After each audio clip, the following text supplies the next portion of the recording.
الو. السلام علیکم. سلام علیکم. برادر شما قربان؟ نه اگه خطا کردین که قربان نه. ببخشید برادر ببخشید.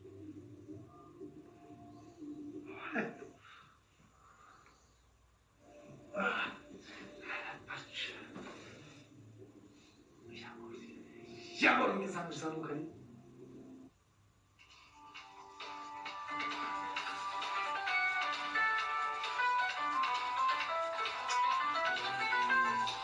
ولی جانم زدم خوب.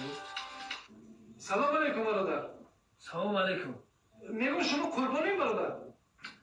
گفتم که برادر خطا کردین که چه قربانن که ببخشید برادر ببخشید. نمره تا نگاه کرده زنگ بزنین.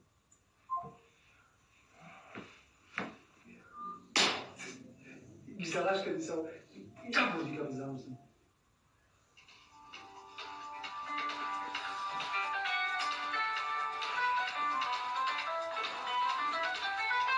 همون نمره الو. برادر میگم این تلفن قربانه. کلمه قربان بذار کرده قربان کرده چه قربان اینجا نمره تا نگاه کرده زنگ بزنه. بخشش دیگه نمیبخشم ده بذار کرده یه بار باشه دو بار باشه قیمت کردی کو زنگ نزد دیگه اینجا برای انا خو ایسترش اودالی چی ویروس جکتش.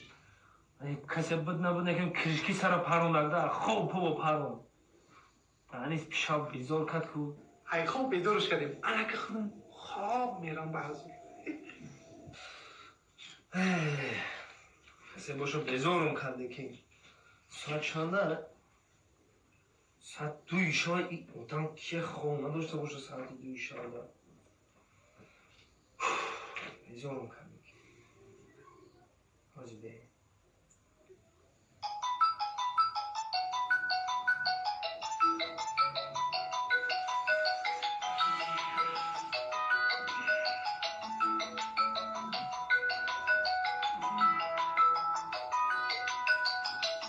السلام علیکم. والا بای. ببخشید چی پرسم اکا؟ منم پرسید. با هم قربان یافتی؟ چی؟